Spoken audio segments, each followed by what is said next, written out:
Chapter 8 Work Song. Dawn looked brighter and warmer with the promise of seeing Ella soon. August had spent the evening after Ella left staking out the cart with Natalie's hidden message, and then Martin had taken his place. No one had come to claim the note while August was there, leaving him plenty of time alone with his thoughts. He had mentally drafted a letter to the Baron of Git while waiting and then written it after retiring to his room. On his way to Ella's estate, he dropped it off with Blanche to be given to a messenger. He wanted to talk with the Baron soon. Slowly, Ella's home appeared on the horizon. August touched one of the fruit trees lining the circular path to the front door. The grounds were lush and green. No part of the exterior betrayed financial troubles that would call for reducing the staff. There was some neglect on the grounds here and there, overgrown weeds, bags of feed stacked near the side of the house, and limbs leaning a touch too close to the glass windows. But it was the back of the house that revealed the family's financial distress. The goats and chickens were well cared for, though their pens were not. A few poorly cut and nailed patches looked like Ella's handiwork. August hadn't registered it when he was there yesterday, but now that he was on the lookout for it, it was obvious. The kitchen door was open. Through it, he could hear Ella bustling about and the pops of a new fire. He knocked the toe of his boots against the little stone step before the doorway, and she spun, a chipped cup clutched in her hands. Her hair was hidden behind a kerchief again, and the skin under her eyes was a now familiar deep lavender. Her face lit up. Perhaps the relationship was salvageable. "What do you need?" he asked, smiling. "I'm at your command." Ella waved him inside. "I already left their tea and food at their doors and gathered the washing, so while they eat, I need to do laundry." August glanced around. The kitchen was as he remembered it, but looking closer, he could see the dishwater gray stains at the knees of Ella's apron as she swished about and tried to hide them. A bucket of water and rags that hadn't been there the day before rested by the door leading up into the house. Was she keeping the whole house clean as well? "I need to wash the household linens and their clothes," she continued. "Then, the goats need to be moved to a new part of the estate. They keep trying to fight these greps who've taken up near the pond." "My friendship with Martin requires me to ask what kind of crep they are," August said. "He keeps a journal of all the rare birds he spots." Ella laughed. "I have no idea, but he's welcome to see them before he leaves. I can help you with the laundry, then we can deal with the goats. I imagine they'll get us too dirty to touch the linens?" asked August. "Given Marguerite's love of head-butting people and Jacqueline's mudslinging, good call," said Ella, leading him outside. "Have you ever done laundry?" "Only when traveling," August said, and followed her. "I doubt you want me to wash your linens in the river. I'd like to see stepmother's reaction to that. But no," she said. "This is the wet laundry. It takes me ages to move the water myself, so I haven't started on stain removal yet." They stopped before a small building near the kitchen. One wall had 3 large copper pots with fires going beneath them, and the other was lined with a wooden counter. A small contraption with 2 metal rollers stood in a corner and was far less unsettling than the larger, odder version of it in the back. 2 carts full of towels and sheets rested near the door. "Anastasia has been practicing her calligraphy, and she's got ink stains all over her sleeves," said Ella, and she laid an outer dress on the counter. "Put buttermilk on the spots, and once it's soaked, work it out. I'm going to deal with the perfume on Drisella's dress. She spritz it everywhere." August got to removing the ink, treating the dress sleeves far more gently than he did his own clothes. "So," he said softly, "you're running the estate until your stepsisters have their first season and get engaged?" She nodded, rubbing at what looked like a strawberry smashed into a pillow. "What's after that?" "What?" she asked, and scrubbed at the cloth so furiously strands of pale hair tumbled from her bun. They curled around her flushed cheeks. "What will you do after they marry?" he asked, and angled his head so he could see her expressions. You stopped your lessons for them, and you haven't been to court. What do you want to do? Oh, I guess... Her vicious scrubbing subsided. I'm still quite good at sewing, you know. And while I haven't done anything fancy in some time, I do enjoy it. I think I would like to do that. You always had such lovely ideas, he said, nudging her with an elbow. Dressmaking, then? Ella wasn't noble like Lady Tremaine and her daughters, and dressmaking could take her far, especially with the right customers. I think, if I could get started, you know. It's quite expensive, said Ella. I think I would start with friends and family, and then maybe I would open a small stall at the market so that I could sell some pieces, then a storefront. Maybe it'll be a stitch in time, and I could give every 9th customer a discount or something fun. That's far off, though. I won't be able to afford any of that for a decade at the very least. Unless you find a business partner, he said slowly. Perhaps a mysterious benefactor is out there waiting for you. Ella rolled her eyes. Who would make an offer like that to me? To the actual lady of the house, you mean? Asked August. Oliver Monet thinks you're a scullery maid and doesn't know you're related to Lady Tremaine and your stepsisters. Why did you ask the Monets not to say anything about your home life to the rest of the town? I know they moved here after your father died, but have they ever spoken to anyone else in town about you? No, people don't speak of my father often. They know it upsets me. I don't want people gossiping about my family, August, and Oliver's assumptions are hardly my fault. Ella's hands stilled, and her voice cracked. It's complicated. The estate needs help. If I weren't doing this, then we would be in a much different situation. But Lady Tremaine is family, said Ella sharply. She is my stepmother. Her daughters are my stepsisters. They are my only family left, and I will not abandon them. Like he had abandoned her. Do you think they would do the same for you if the positions were reversed? He pressed. I hope they would. But if the positions were reversed, we wouldn't be who we are right now, she said. I know you think I'm naive, but hoping and seeing the best in people doesn't make me naive. Hope is not the opposite of reality. Ella took the clean dress from his hands and tossed it with hers into one of the copper pots. The water wasn't quite boiling. August opened his mouth to speak. Don't ask me to abandon them, she whispered. He swallowed his next statement. He watched her throw several more articles of clothing into the pot and stoke the fire. He reached for her, and she didn't pull away. His fingers closed around her wrist. Pulling her away from the fire, he asked, What now? Ella took a deep breath and closed her eyes. Still, she didn't pull away from him, and he ran his thumb along the calloused edge of her palm. Ella opened her eyes, looked around the room, and shook her head. Now we need to dry the linens. I already washed, she said. August laughed and let his hand fall away from hers. Right. It was the middle of her workday, so of course she didn't know he was asking what this meant for them. With you here, I can use the box mangle, she said, and clapped, grinning. That will make everything so much easier. Use the what? He asked and chuckled. The box mangle, she said, as if that explained everything. It mangles boxes. Obviously, said August.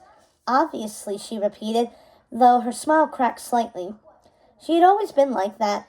Pranks and jokes weren't her thing, but little digs or bits of wordplay were. Dry, his mother had called her once. She was far drier now, and clearly trying to move on from their conversation about her family. She gestured to the machine and waited for him to join her, both brows arched. Quieter, but not gentler. You look like you've got 2 grasshopper legs on your face when you do that, he said. You love grasshoppers, she said, and waved away his comment. Anyway, it takes 2 people to use this, and I never knew that before. I thought the laundress had to burn the clothes we ran about in. He laughed. Any mud you got covered in you came by honestly, with no help from me. Sure I did, she said, and grinned. Now come over here and help me do this. I tried to make it work alone and asked Natalie if there was a way to do it, but nothing worked. It will be worlds faster than ironing tablecloths, though. So what we need to do is wring them out with the mangle. She pointed again at the smaller machine, and then pressed them smooth. She nodded at the large machine. He stared at it. With a box mangle? She nodded. I'm sorry, said August, mind reeling. That's a mangle, and that's a mangle. And they look similar but do different things? Obviously, said Ella, and she tried very hard and very clearly to not raise her brows at the same time. She failed and ignored his chuckling. They're basically the same, except the small one wrings out water, and the big one makes dry, smooth clothes smooth. So come on. They set to the laundry like old cats after young mice, persistent and a touch ungraceful. He didn't press her any more about Lady Tremaine, and she didn't ask anything about his mother or how he'd been after that. They talked about everything she had learned since taking over the household, and her tone slowly slipped from guarded to wistful. She talked about wanting a family with more desperation than she ever had before, the way she used to talk about adventuring beyond Fresnay. Her dreams were smaller and bigger all at once. It was painfully relatable. He wanted to be kind and good like she already was. He had been taught how to do so many things deemed necessary for royalty, accounting and statecraft and etiquette. But what could be more important than actively caring about people? When they were young, Martin had told him that princes needed better, more global goals, but August didn't want to be an ambitious king. Anything more and greed might take hold of him, and kingdoms suffered from the greedy ruled. To be a good king and have a family were his greatest dreams. He couldn't explain all of that to Ella, though, so he described it in terms of helping people through his work.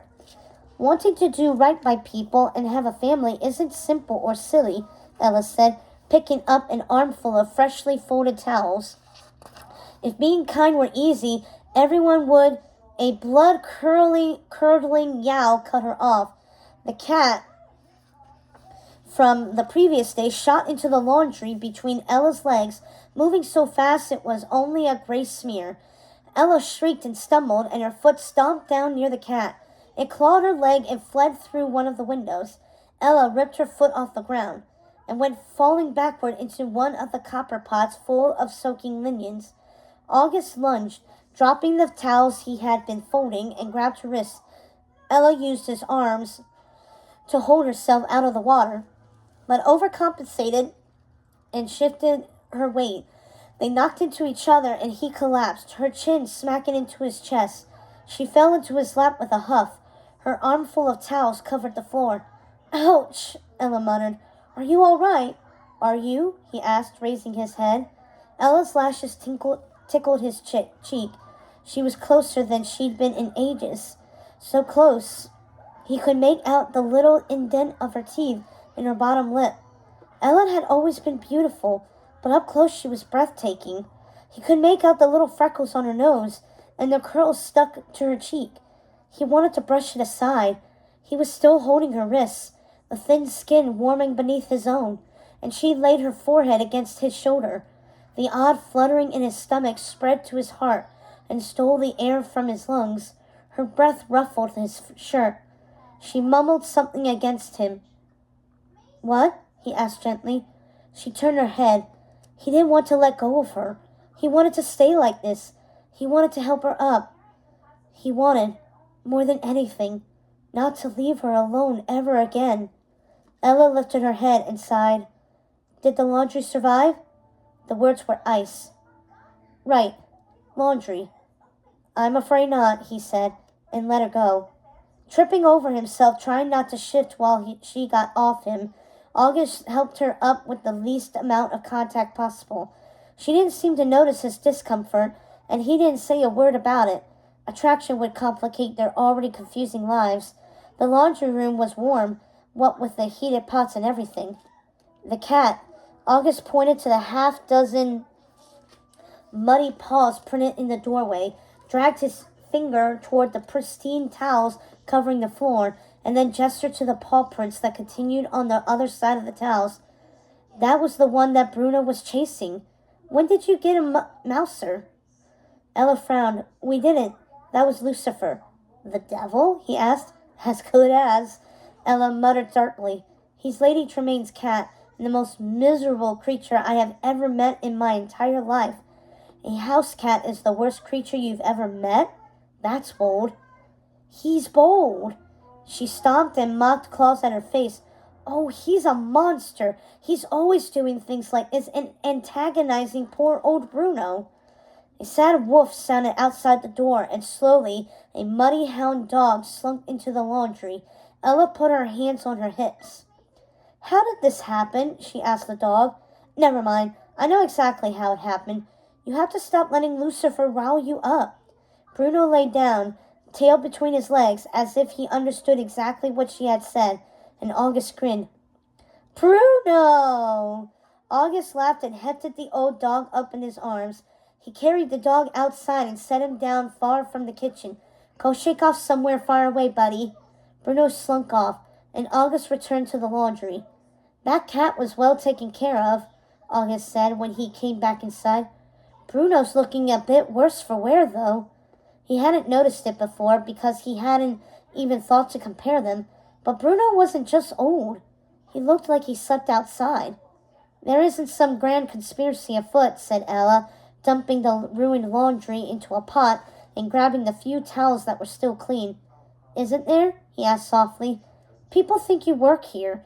People who should know you're Lady Tremaine's daughter for letting you work yourself to the bone for her. Letting me? She whistled and led him back into the main house. They're not saying anything because, unlike you, they understand that it's embarrassing but necessary. August winced. She was right. He couldn't understand. They were family. There was no reason for it he could condone. The inside of the house was utterly different than how he'd remembered.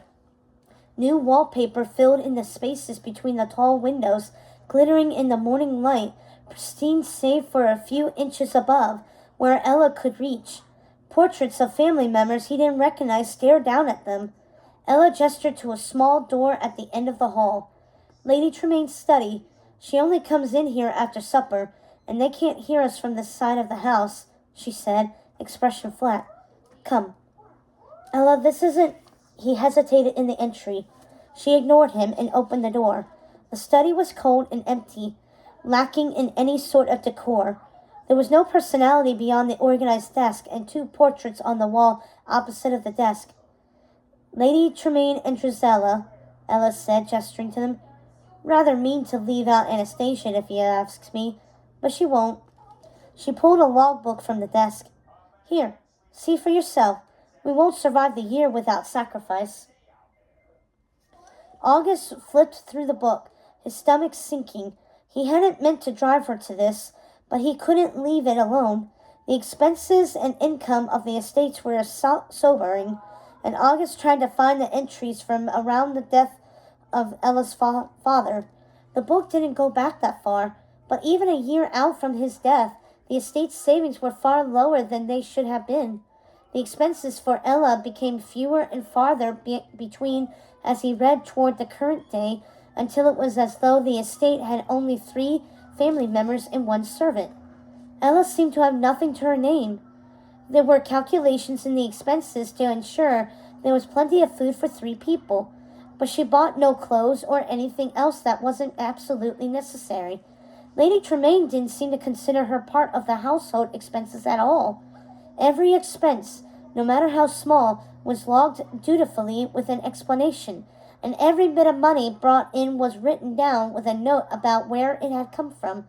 Just as they'd learned from the town records, Lady Tremaine had inherited properties in Fresno and collected monthly rents. The rents had been raised in the past few years, so that she was collecting more and more. But if August's calculations were right, she should have been in financial distress. He said as much when pointing out the income.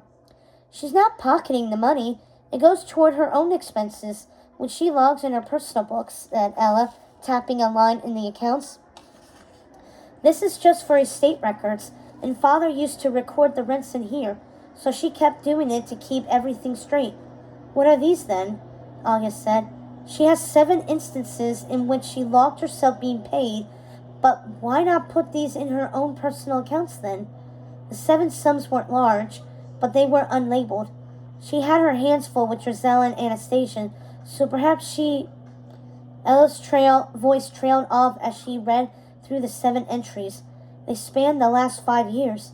She sold quite a lot, honestly, to repair and refresh the house after Father died. I helped. Living with everything as he left it was like living with a ghost. These might be from that? August swallowed and tried to think of something to say but couldn't.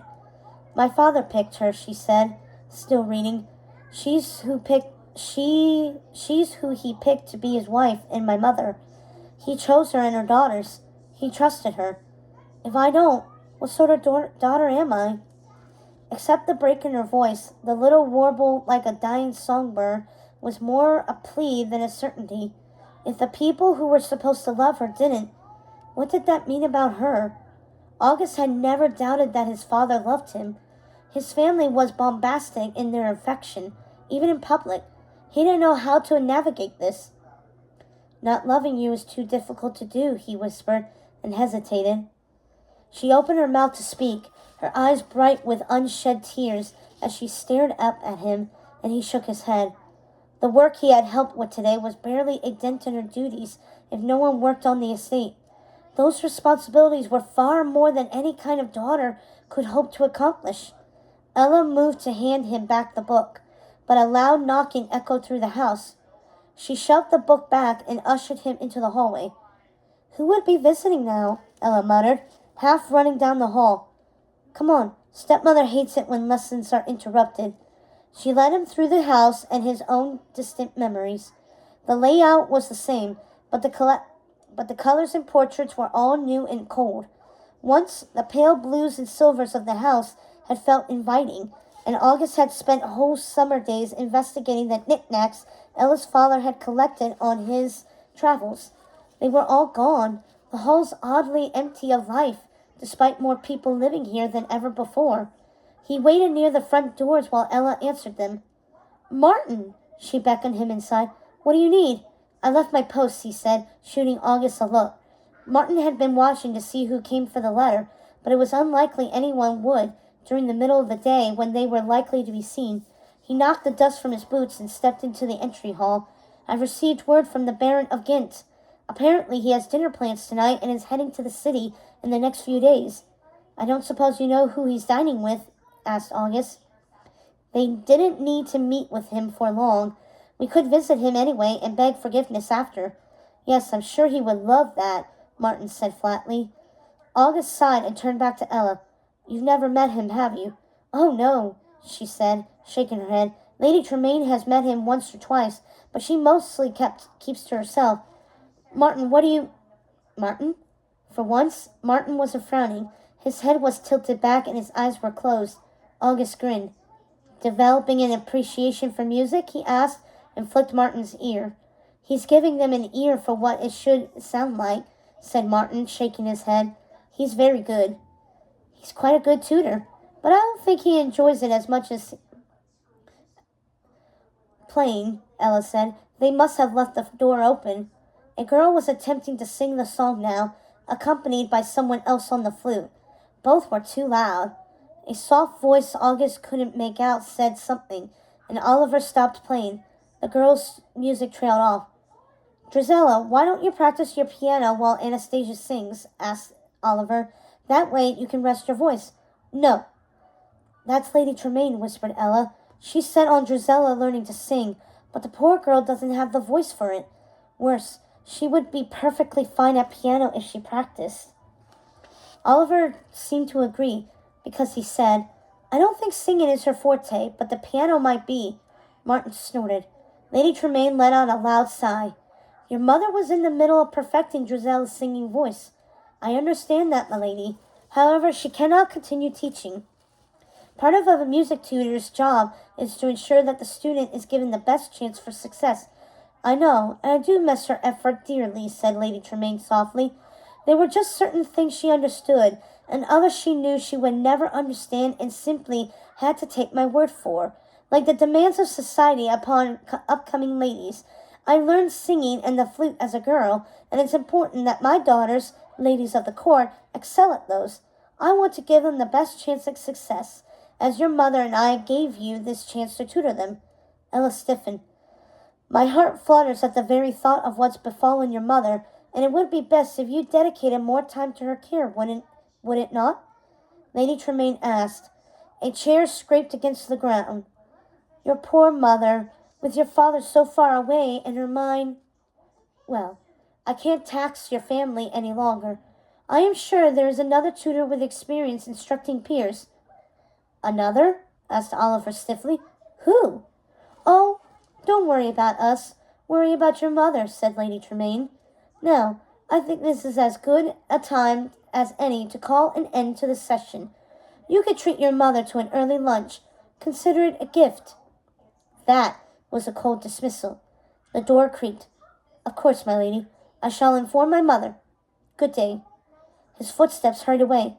"But, Mother," one of the girls cried, "you said I would learn how to sing. How am I going to do that without a teacher?" "Shush, Drusilla." Lady Tremaine kicked over what sounded like a music stand.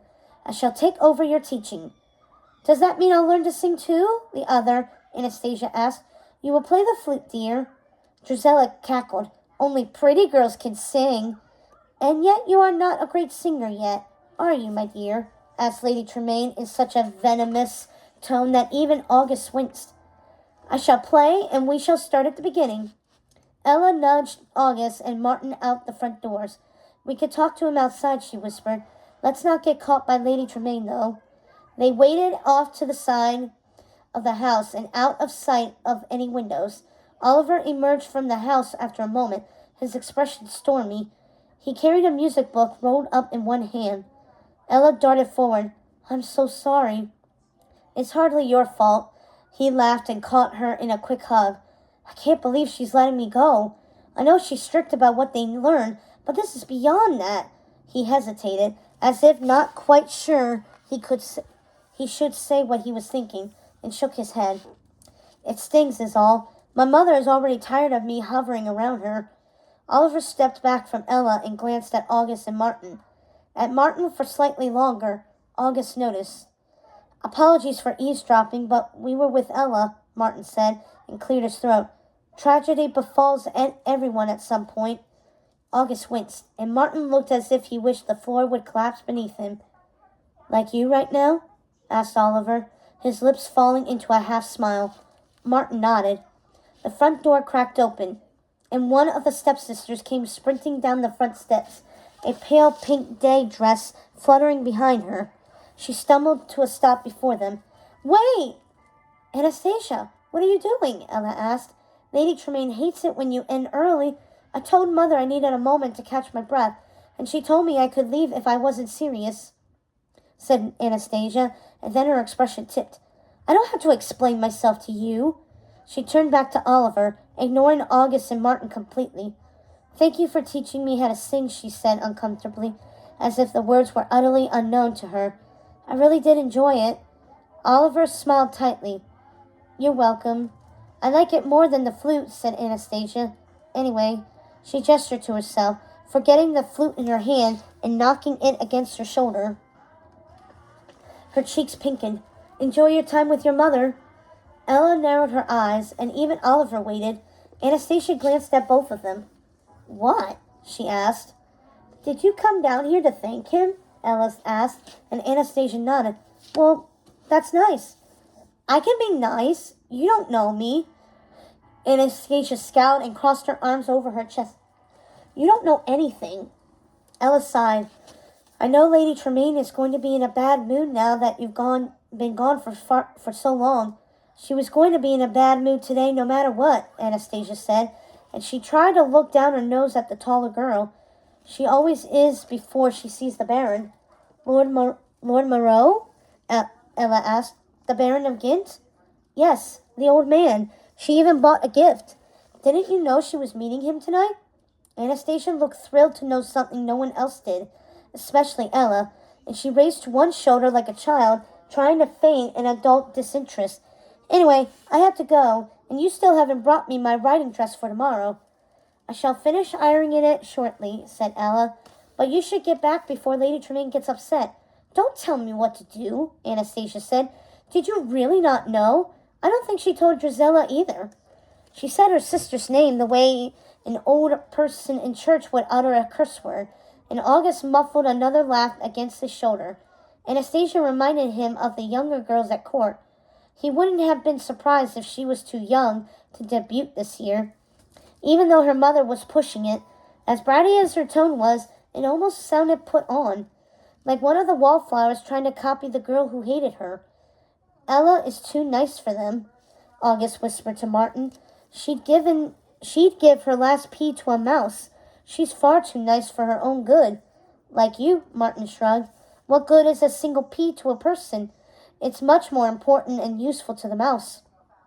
August stared at him. That was almost hopeful. She didn't even tell Drizella? Ella asked with an exaggerated gasp. Lady Tremaine must trust you a great deal to tell you that. Did she mention anything else? Ella had gotten better at subterfuge since they had last met. Well, no, only that this isn't the first time she's visited him, and that she got him a gift this time, said Anastasia. Lord Moreau must truly enjoy her company. I know. He's turned down 20 marriage offers in the last decade, according to Mother, but he's invited her back, Anastasia sniffed. She didn't tell me why she was meeting him, though. Well, maybe she will after tonight, said Ella, and she glanced up the stairs toward the music room.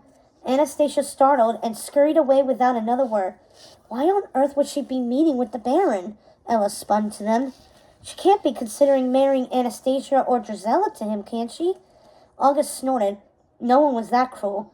Surely, if marriage were the goal, then she would be the bride. Ella stared sidelong at him.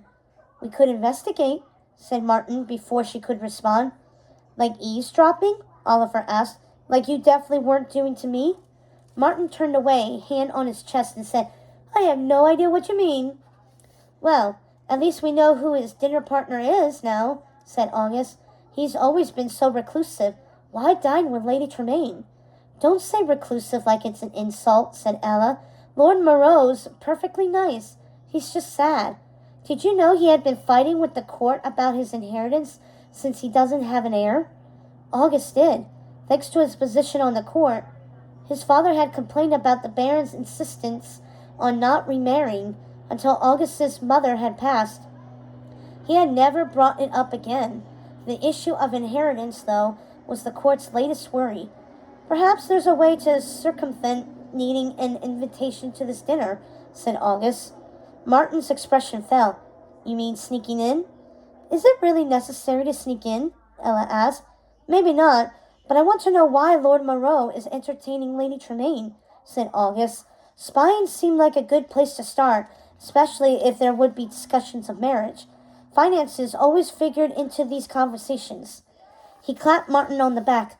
Let's walk around to the side of the house where no one will interrupt us. You can stay in town with Oliver and find out if anyone ever gets that note and if Natalie does anything odd, and I'll help Ella with the rest of her work. Then we can find a way into the Baron's estate tonight when Lady Tremaine visits him. Martin lifted his head, an odd brightness to his dark eyes. That sounds fine. But who's Oliver? They all went silent. August yanked his hand back, the very idea of Martin's being affected making him shake. They had only been here a few days, and Martin's feelings were still new. He couldn't have forgotten Oliver. Oliver chuckled, unsmiling and tense, and shook his head. That joke's in bad taste, but I'll let it slide since I'm distraught upon my dismissal. August had never known Martin to joke.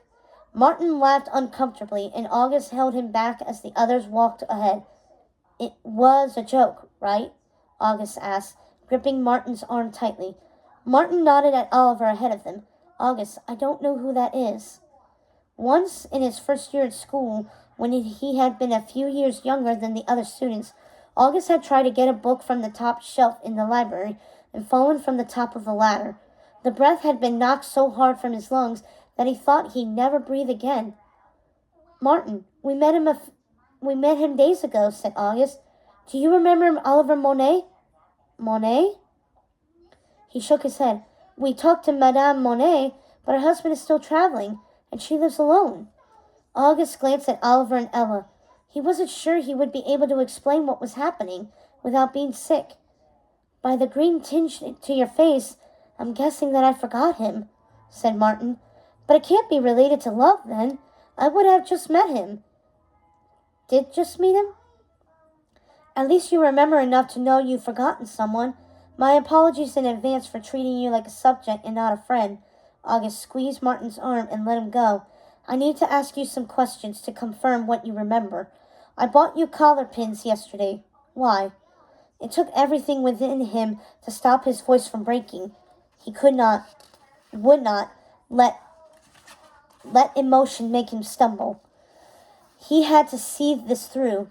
He had to figure out what was causing the memory loss and stop it. For Martin and everyone else, and being upset wouldn't help. Because we think Natalie might be selling the items causing the memory loss, Martin said, and pulled the collar pins from his chest pocket.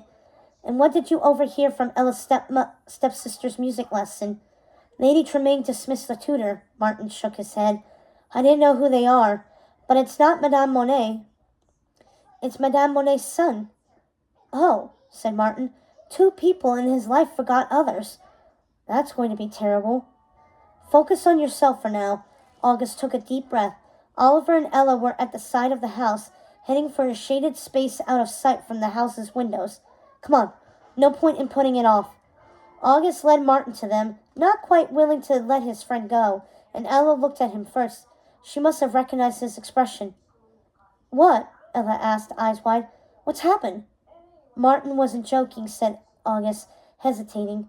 He tried to give Oliver an apologetic of a look as possible. I'm sorry, Oliver. He has no memories of you. Oliver's face fell, and he shook his head. That quickly? She asked. August nodded. It would appear so.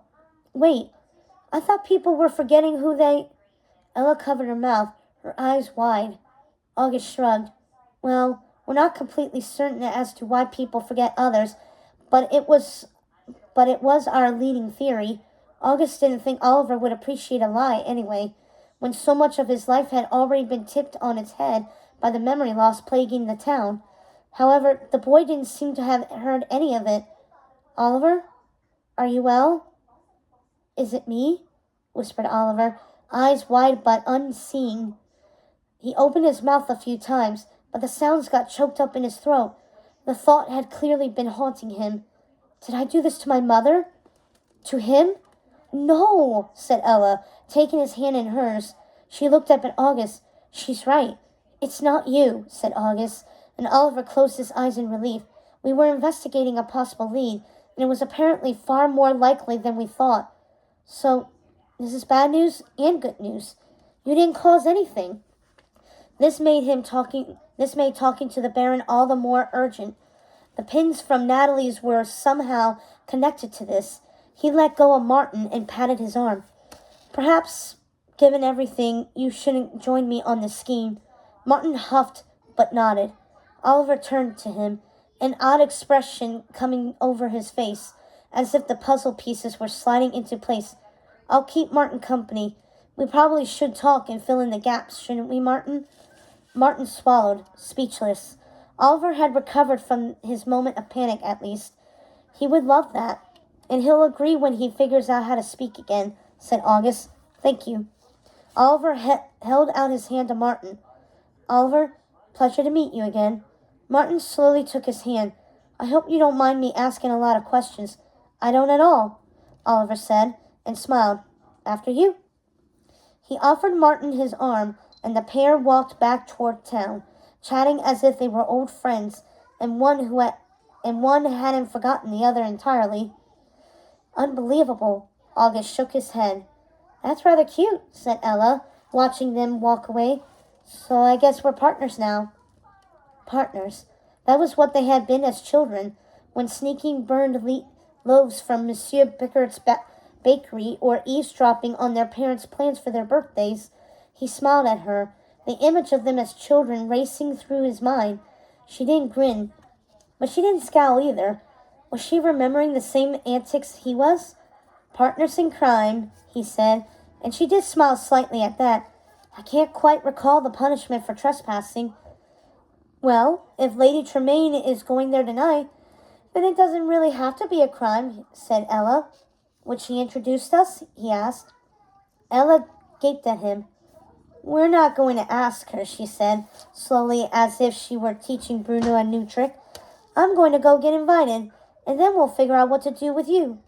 Oh, of course, he said, and bowed over his arm, gesturing back toward the house. Teach me how to leave this life of crime behind.